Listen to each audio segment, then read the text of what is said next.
Hello, my name is Josh Kistner, and I am the product manager of our 3D haptics here at 3D Systems. The question I get asked the most often is, what is a haptic? To answer that question, we must understand the origin story of our haptics. So what is a haptic? Haptics came out of MIT in Boston, Massachusetts in the late 90s.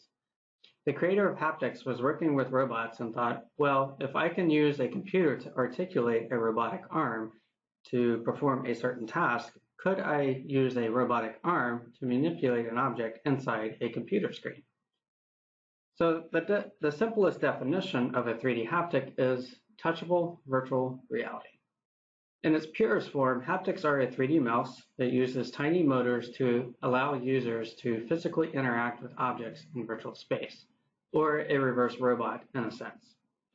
Users are able to push or pull objects in space while dynamically feeling these interactions, surface textures, and characteristics of those objects through the haptics force feedback. Through haptic feedback, users are able to truly experience virtual properties that are otherwise absent from traditional VR settings. So, who uses 3D haptics?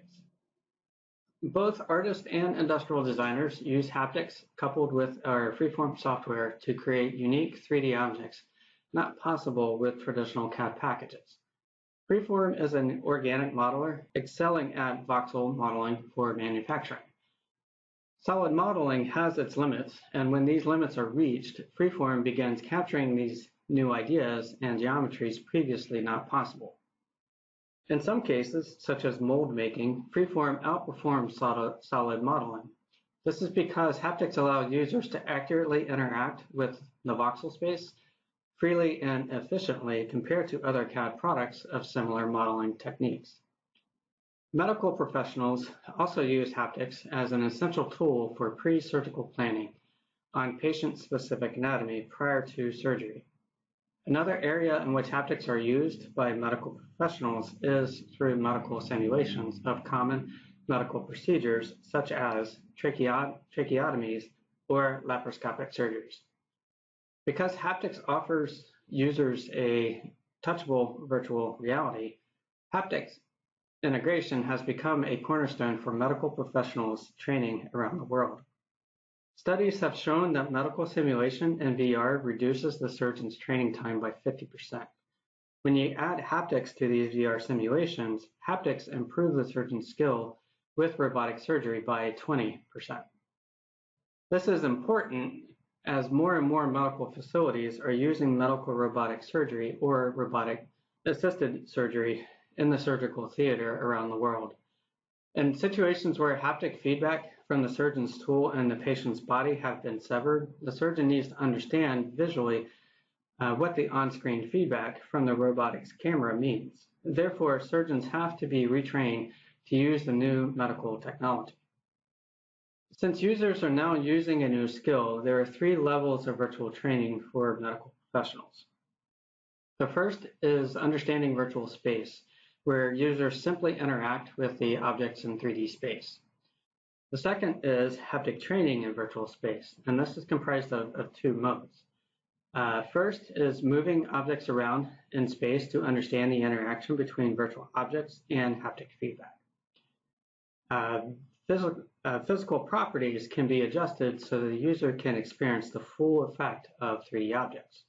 And then secondly, completing tasks in virtual space. A game-like setting to train users how to control, interact, and manipulate objects in 3D space. From here, it's easy to transition medical professionals to the 3rd level of virtual training using real-life surgical simulations with haptics. So let's unpack this workflow to see how this is all possible. So we will use this dice game to move objects in 3D space. So we'll start off with the stylus on the floor, and you can see that the stylus on the floor in virtual space is also on the tabletop here in real space.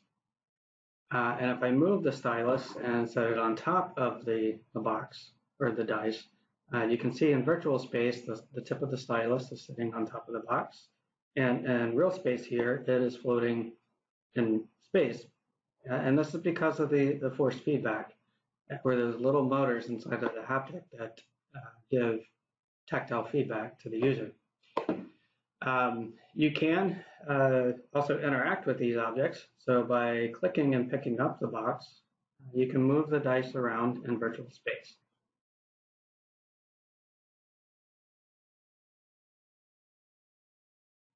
Right. Now, by changing these parameters of these dice, you can see how different physical effects can be applied to each object. So as I increase the weight, this becomes heavier for me to move around, and I can feel that through the haptic. Physical properties can either be hard-coded or scripted using our Open Haptics SDK, or it can be contained within the properties of a texture map to help build libraries to help speed up development time for simulation. So in using this vase cleaning app, there's a dirty, gritty texture on top of the texture of the ceramic vase. And you can feel the grittiness of this texture through the haptic as you move the cleaning tool around over top of the base. And as you remove that grit, you feel the ceramic base underneath. And just like in real life, if you press too hard on that ceramic vase trying to clean it, it will shatter.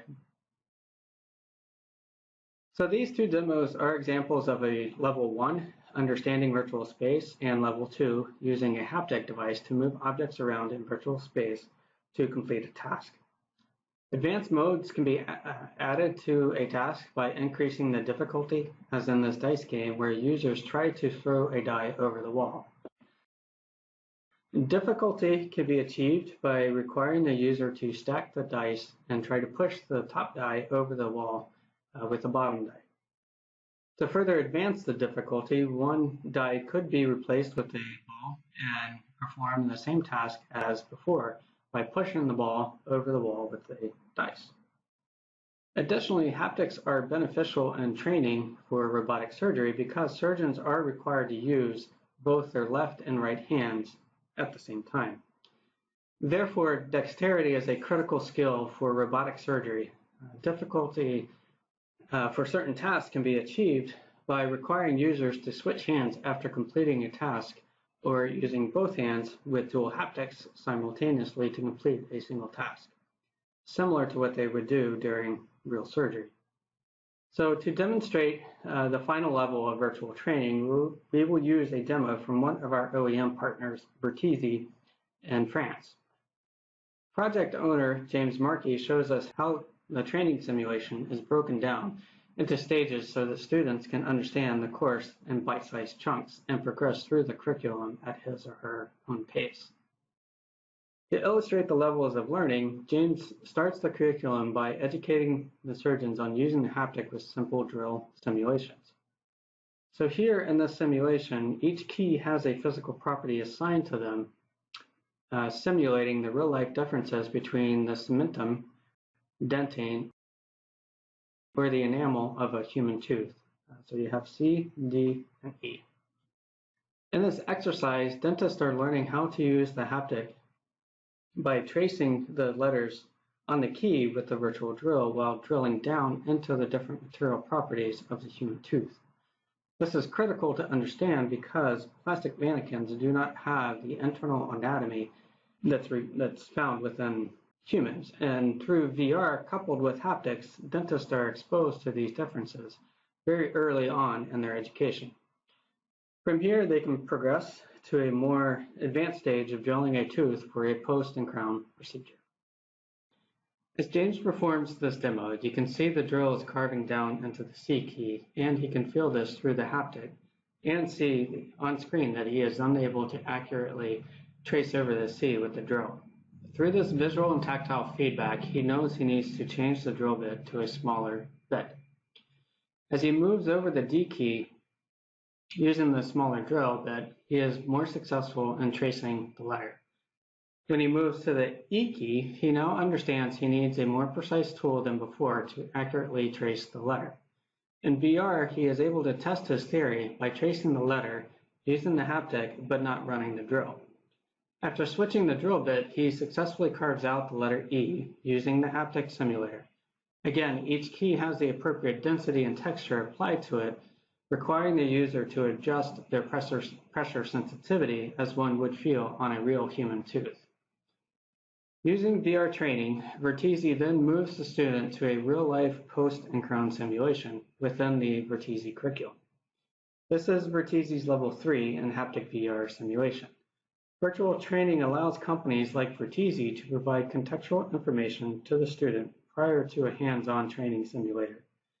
Proper instructions are given to the student and are easily accessible at any time throughout the simulation. Another huge advantage of VR training is the variety of tools needed to complete the task.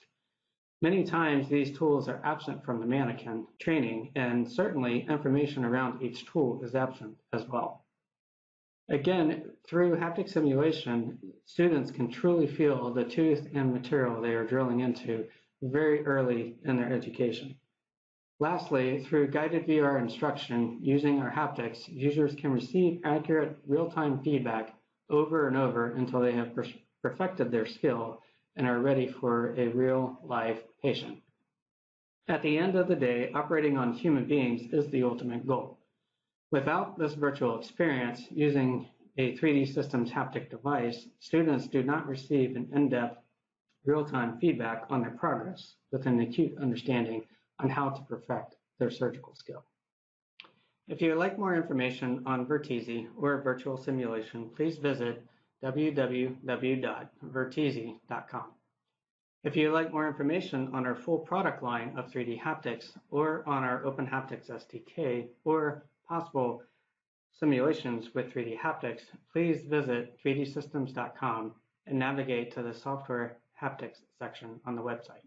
Again, thank you everyone and stay safe.